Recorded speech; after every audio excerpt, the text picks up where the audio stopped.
Yan.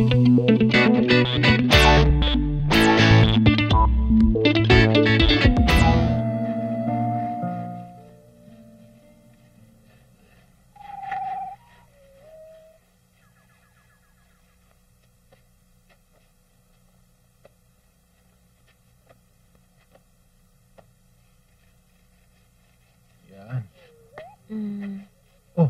Kailan mo pa nakahilig ang mga bayo? Wala, libangan lang. Kapag naiinip ako. Pero alam mo, malaking tulong din ang kabayo. Lalo na nung nalubog sa laharang lugar natin. Si Ronel na pala. Umalis na siya. Nagpunta siya sa field office nila kanina sa site. Gusto ko yatang subukang mga bayo. O sige, tuturuan kita pero iaangkas muna kita ngayon. Hindi kaya nakakatakot? Hindi. Sanay naman itong sinasakyan eh. Huwag ka lang bibitiw. O ano, halika na. Sige.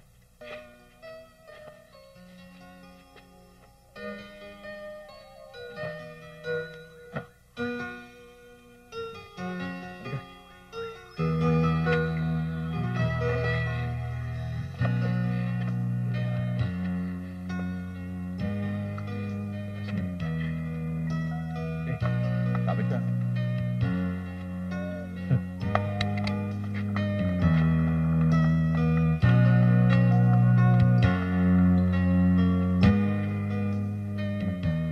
May gusto kay Greg yung babaeng yun, no?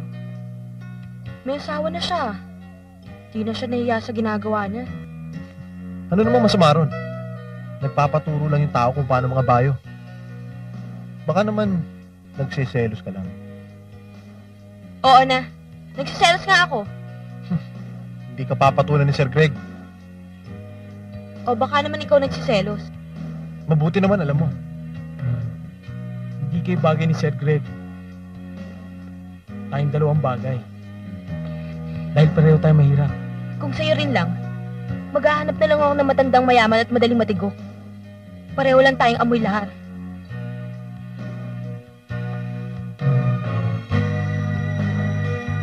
Ambisyosa. Makakaalis din ako sa lugar na to. At yun ay dahil sa ambisyon ko. Huwag ka sana matabunan din ang lahar.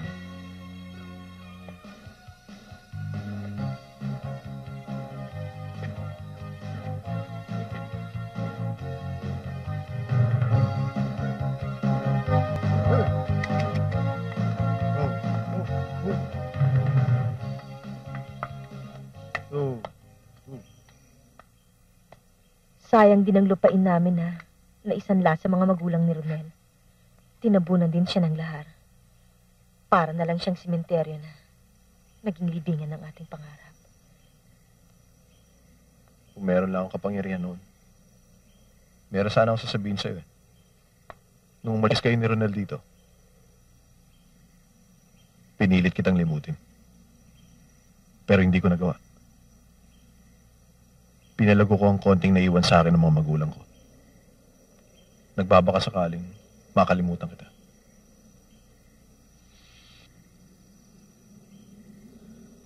Hindi na tayo makakabalik sa lugar na ito. Hindi. Ang lugar na Castillejo ang hindi na makakabalik sa atin.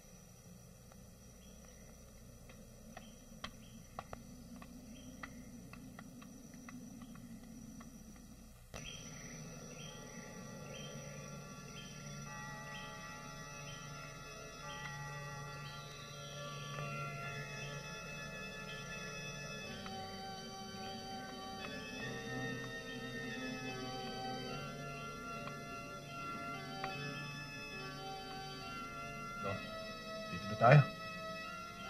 Teka. Teka. Oh! Ano? Ha? May naipit yatang ugat Teka. eh. Halika. Halika dito. Oh, masakit pa ba? Oo. Halika.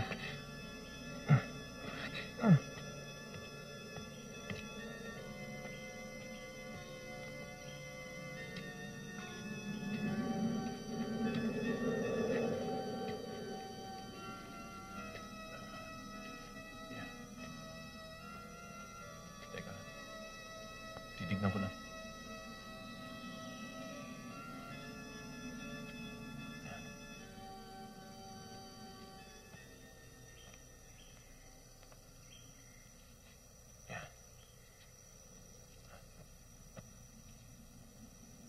Saan ba?